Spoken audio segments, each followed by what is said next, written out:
Hello बच्चों। आज का टॉपिक है heating effect of electric current. ठीक है। तो इसका जो कॉन्सेप्ट वाला जो टॉपिक है ऑलरेडी मैंने उसकी वीडियो बना रखी है। ठीक है, लिंक डिस्क्रिप्शन बॉक्स में डाल दूंगा मैं। ठीक है, आप वहां से जाकर के अपना कॉन्सेप्ट क्लियर कर सकते हैं। आज बेसिकली मैं न्यूमेरिकल आप लोग को बताने जा रहा हूँ। 5 न्यूमेरिकल लेकर के आया हूँ, काफी इंपॉर्टेंट है आपके इस टॉपिक के लिए, पर्टिकुलर टॉपिक के लिए। ठीक है, और थोड़ा बहुत मैं कॉन्सेप्ट बता देता हूँ। ठीक है, उसके बाद चलिए आइए न्यूमेरिकल स्टार्ट करते हैं। चलिए स्टार्ट करते हैं। तो सबसे पहले आप लोगों को पता होगा कि लाइक जो टॉपिक का नाम है heating effect of electric current. ठीक है, अब इसमें एक टर्म आपने पढ़ा था, जूल्स लॉ ऑफ हीटिंग।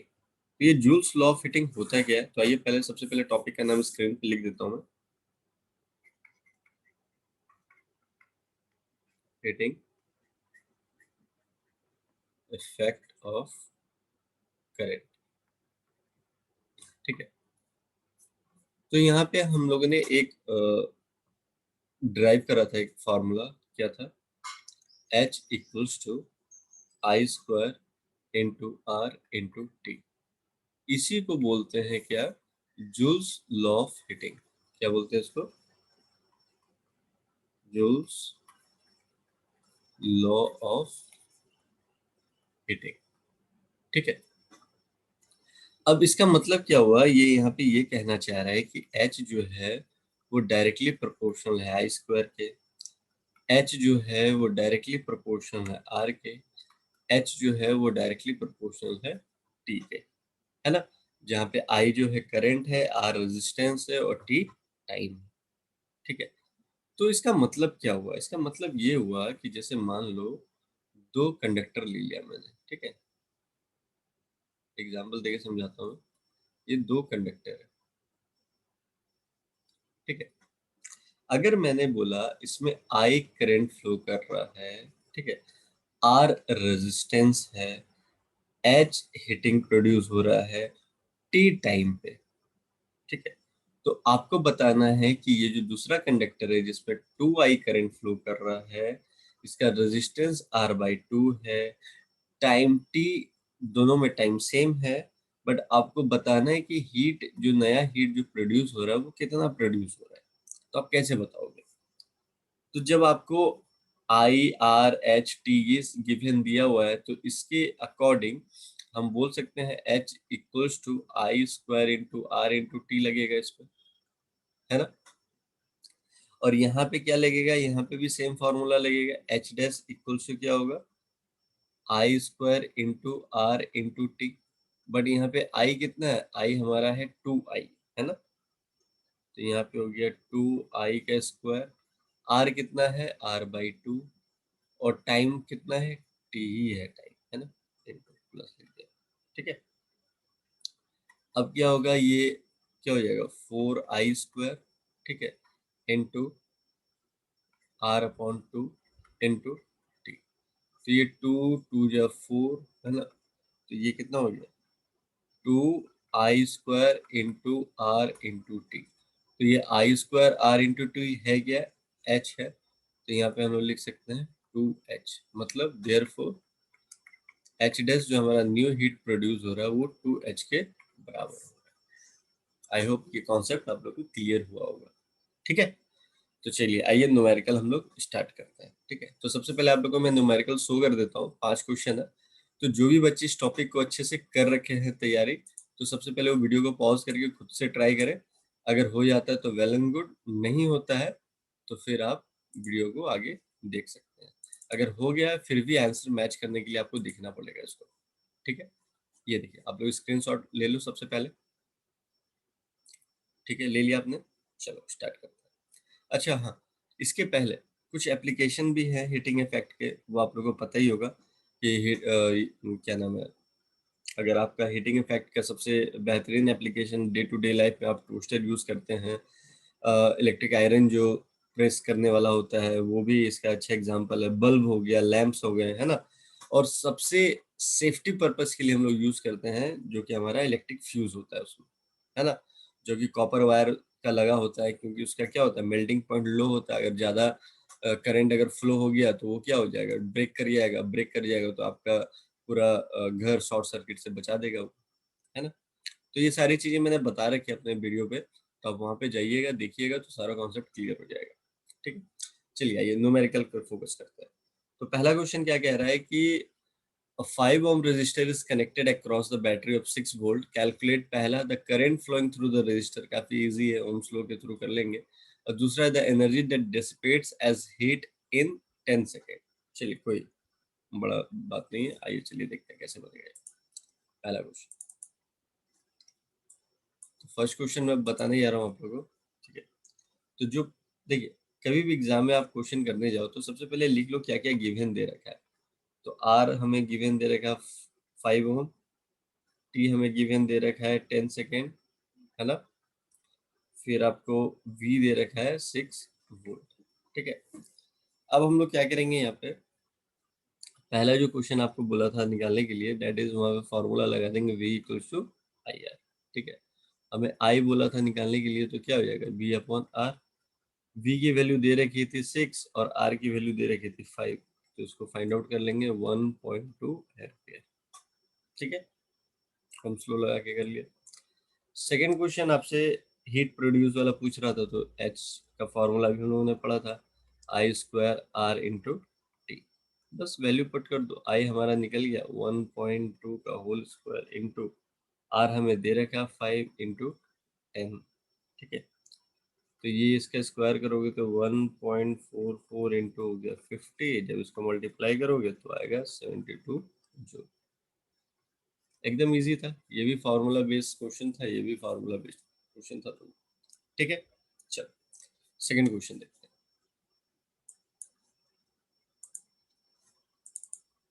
देखिए सेकंड क्वेश्चन क्या कह रहा है, calculate the heat produced when this coulomb of charge is transferred in 1 hour through a potential difference of 50 volt. ठीक है, चलिए स्टार्ट करते हैं इसको व्हाइट बोर्ड पे। तो क्या क्या गिवन दे रखा है, पहले सबसे पहले लिख लीजिए क्वेश्चन नंबर सेकंड में। आप आपको क्यू दे रखा है, क्यू कितना दे रखा है 96000 कूलम, है ना। टाइम दे रखा है 1 आवर, अगर इसको सेकेंड में कन्वर्ट करेंगे तो क्या हो जाएगा 60 × 60, तो क्या हो जाएगा 3600 सेकेंड। ठीक है, और उसके बाद आई का एक फार्मूला हमें पता है, Q upon T, Q upon T. Q हमारा क्या है 9600, ये हो गया 3600, ये जीरो ये जीरो ये जीरो ये जीरो कैंसिल आउट हो गया। इसको फर्दर हम लोग सॉल्व करेंगे, 3 × 3 3 2 6, 3 3 9 3 2 6 0, फिर 12 जीरो। ठीक है, फिर ये गया 2 3 6 2 0, 80/80 अपॉन 3। ठीक है, 80/3 एम्पियर आ गया हमारा करेक्ट। अब इसको देखो डेसिमल में नहीं ला रहे, अगर डेसिमल में लाओगे ना कैलकुलेशन थोड़ा टफ बन जाएगा, मत लाइएगा, फ्रैक्शन में रहने दीजिएगा। ठीक है, उसके बाद फार्मूला लोग लगाएंगे Ohm's law, v equals to I R. तो आर इक्वल्स टू क्या हो जाएगा v अपॉन आई।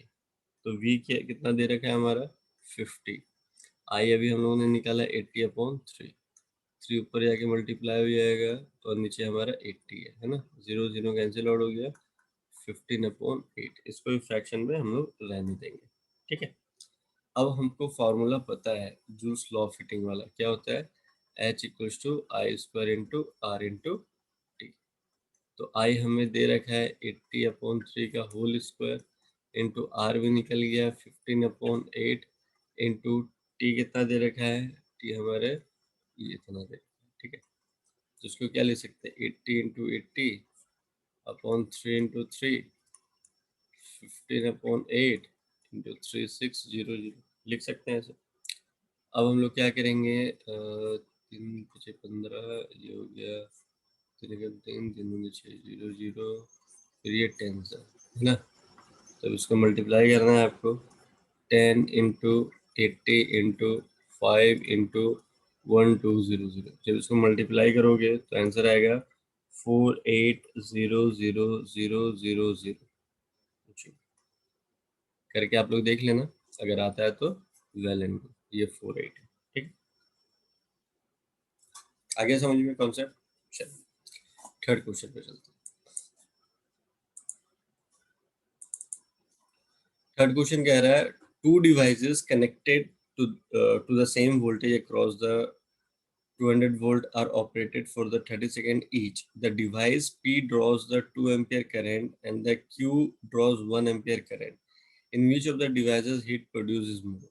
देखिए ध्यान से देखिएगा, दो डिवाइस है connected to the same voltage source, same voltage source से दोनों को कनेक्ट किया गया है और ऑपरेट भी किया जा रहा है 30 सेकेंड के लिए ईच, बट करंट दोनों में डिफरेंट है। तो अब कह रहा है कि विच डिवाइस हीट प्रोड्यूस ज्यादा करेगा। भैया अभी तो हम लोगों ने पढ़ा था ना, क्या पढ़ा था, देखिए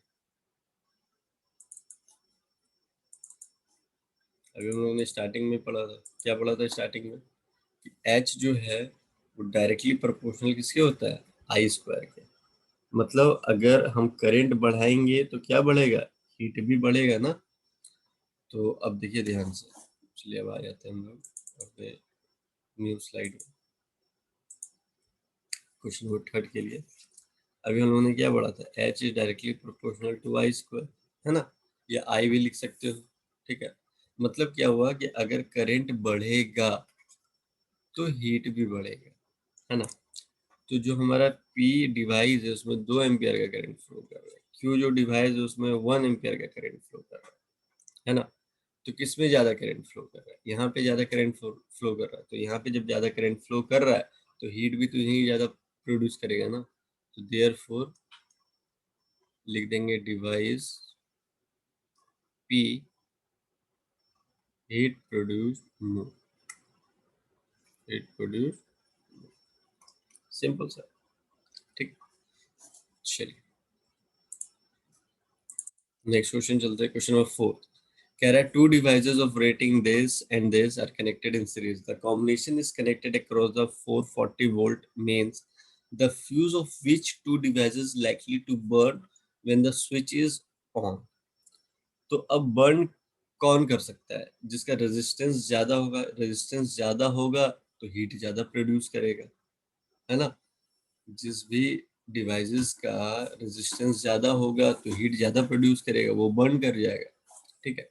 तो अल्टीमेटली हमें फाइंड आउट क्या करना है, हमें रेजिस्टेंस देखना है कि किस डिवाइस का रेजिस्टेंस ज्यादा है, ठीक है। तो चलिए आइए देखते हैं कैसे बनेगा क्वेश्चन नंबर फोर। तो क्वेश्चन नंबर फोर पहले गिवन जो दे रखा है डी वन में दे रखा है 44 वॉट 220 वोल्ट, डी टू दे रखा है 11 what 220 volt, same potential difference है, ठीक है। तो अगर मैं आपको बोलूं D1/D2, एक सेकंड,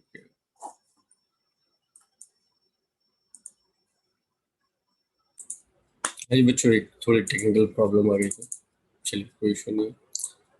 तो D1/D2 अगर हम लोग करते हैं तो क्या हो जाएगा,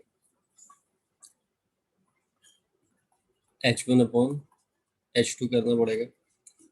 तो H1, आपको H का तो फॉर्मूला पता ही है क्या होता है, I square into R into T. तो H1 के लिए क्या लिखेंगे, I1 के square into R1 into T1 upon नीचे क्या लिखेंगे, I2 का square into R2 into T2, ठीक है। अब जरा ध्यान से देखिएगा, यहाँ पे जो बोला जा रहा था, है ना, current equal in each resistor, current equal in each resistor का मतलब क्या हो जाएगा, करंट हमारा क्या हो जाएगा, कांस्टेंट, ठीक है। करंट कांस्टेंट होगा और टाइम भी हमारा सेम है दोनों में, ठीक है। तो उससे क्या हो जाएगा, टाइम टाइम कैंसिल आउट हो जाएगा, करंट करंट कैंसिल आउट हो जाएगा, तो बचेगा क्या, H1/H2 इक्वल्स टू R1/R2। तो यहाँ से हमें पता चल रहा है कि अगर H1 मतलब R1 रेजिस्टेंस ज्यादा होगा तो H1 ज्यादा हीट प्रोड्यूस करेगा, R2 ज्यादा होगा तो H2 ज्यादा प्रोड्यूस करेगा, हीट ज्यादा प्रोड्यूस करेगा, ठीक है। तो चलिए देखते हैं फॉर डिवाइस D1, और D1 डिवाइस के लिए हम लोग क्या करेंगे, हमें पता है P इक्वल्स टू क्या होता है, V² अपॉन R। मतलब हम लोग फर्स्ट डिवाइस के लिए कर रहे हैं तो P1 यहाँ लगा देंगे, यहाँ B1 हो जाएगा, ये R1 हो जाएगा, ठीक। बट हमें चाहिए रेजिस्टेंस, तो R1 इक्वल टू क्या लिखेंगे, V1 का स्क्वायर अपॉन P, तो हमें पता है v1 का स्क्वायर, ये दोनों में सेम सेम है देखिए, ठीक है। तो यहाँ पे 220 इंटू 220 अपॉन पावर कितना है हमारा 44। अब इसको हम लोग सॉल्व करेंगे तो आ जाएगा आपका 1100। ठीक है, आप लोग खुद से सॉल्व करना। ठीक है, 4 डिवाइस d2, सेम फार्मूला लगाएंगे, क्या हो जाएगा P2 इक्वल्स टू V2 का स्क्वायर अपॉन R2। ठीक है, तो R2 इधर चला जाएगा तो यहाँ पे क्या बचेगा V2 का स्क्वायर अपॉन P2। तो V2 का स्क्वायर क्या हो गया, क्या हो गया V2 220 इंटू 220 अपॉन P2 हमारा कितना है 11। इसको सॉल्व करेंगे तो आएगा 4400 ओम। अब देखिए कौन सा ज्यादा है, ये ज्यादा है ना ये ज्यादा है, तो डिवाइस D2 का रेजिस्टेंस ज्यादा है। तो जब R2 is greater than R1 होगा तो फिर हम लोग क्या बोल सकते हैं कि H2 is greater than H1 होगा। तो कौन सा बर्न करेगा, तो device D2, D2 will burn, D2 will burn when switch is on. Clear है? चलिए फिफ्थ क्वेश्चन देखते हैं। ये रहा फिफ्थ क्वेश्चन। फिफ्थ क्वेश्चन कह रहा है two conducting wire of same material and of equal length and equal diameter are first connected in series then in parallel in a circuit across the same potential difference। देखिए क्या क्या same है, diameter same बोल रहा है, length equal है, across the same potential difference बोल रहा है। तो the ratio of heat produce in series and parallel combination would be, मतलब एक बार सीरीज में लगा के देख रहा है, एक बार पैरेलल में लगा के देख रहा है, फिर दोनों का रेशियो निकाल के देख रहा है और पूछ रहा है कि कितना क्या आया है। ठीक है, तो चलिए कोई बड़ा मसला नहीं है, निकालते हैं।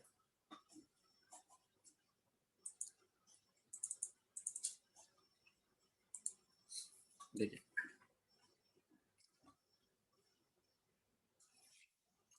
क्या क्या बोल रहा था, लेंथ सेम है दोनों का, लेंथ सेम है और डायमीटर सेम है, मतलब आर सेम होगा।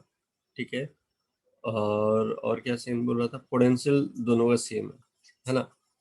और दूसरी चीज, दोनों का फिर रेजिस्टेंस भी तो सेम ही होगा ना, आर भी सेम होगा।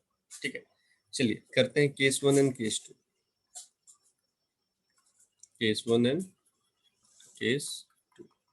ठीक है, तो अब जरा ध्यान से देखिएगा, जैसे मान लो ये पहला है, ये दूसरा है। ठीक है, एक बार और मैं आप लोग के लिए क्वेश्चन रीड आउट कर देता हूँ।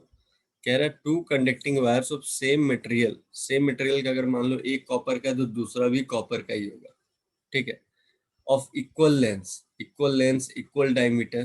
तो चलिए करते हैं, जैसे मान लो इक्वल लेंथ बोल दिया, इक्वल डायमीटर, तो आर भी इक्वल है, ये भी एल है, ये भी आर है। ठीक है, तो रेजिस्टेंस भी दोनों का क्या होगा, सेम सेम होगा। ठीक है, कोई बड़ी बात नहीं है। तो अब ये दोनों कंडक्टिंग वायर को पहले हम सीरीज पे लगाते हैं, तो सीरीज में कैसे लगाओगे, ऐसे, ये ए ये बी एक वायर, फिर दूसरे को ऐसे कनेक्ट कर देंगे, है ना। तो ये सीरीज में कनेक्ट हो गया।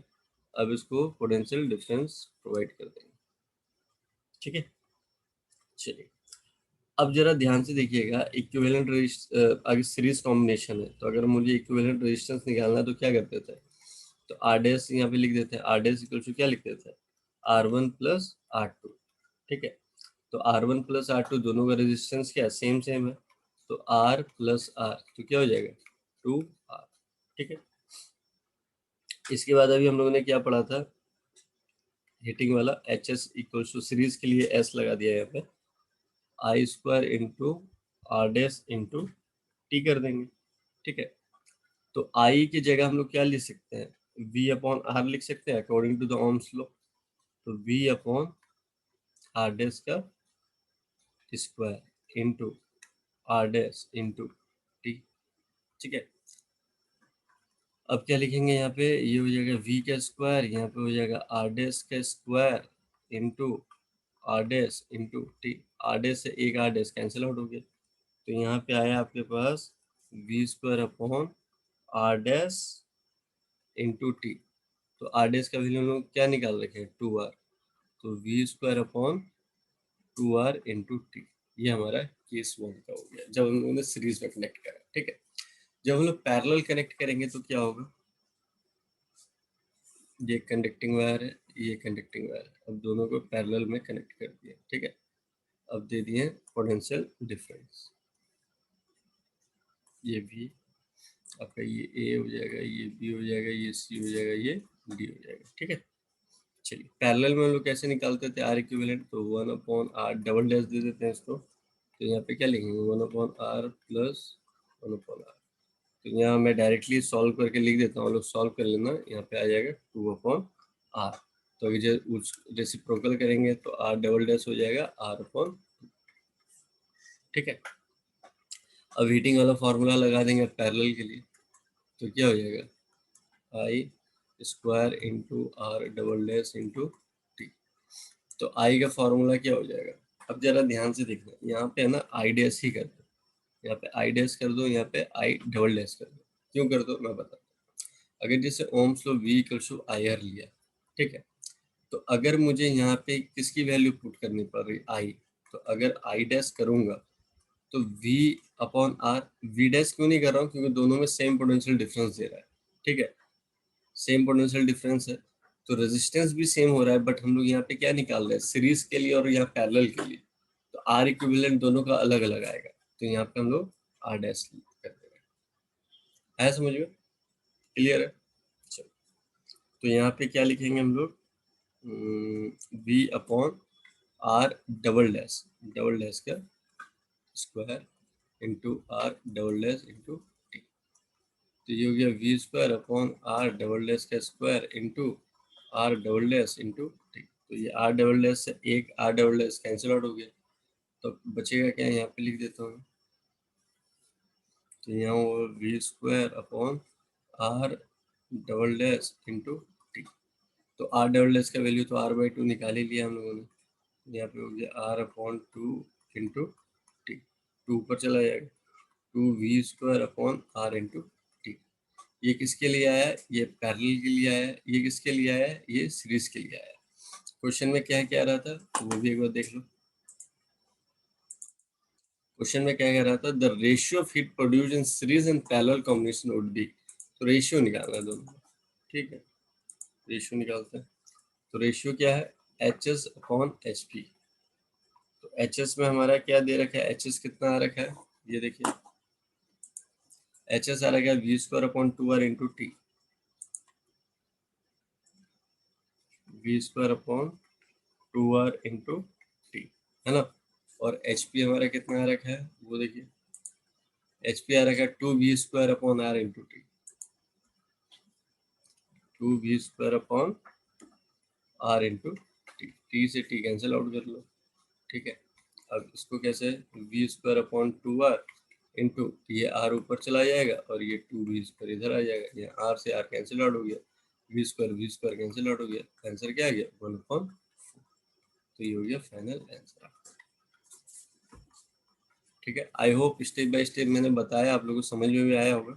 ठीक है, सारे क्वेश्चन इंपॉर्टेंट है आपके एग्जाम पॉइंट ऑफ व्यू से, प्रैक्टिस कीजिए, और भी क्वेश्चन चाहिए होगा आप व्हाट्सअप कर सकते हो, एनसीईआरटी के क्वेश्चंस भी लगाना जरूरी है, लगा लो कोई दिक्कत नहीं है।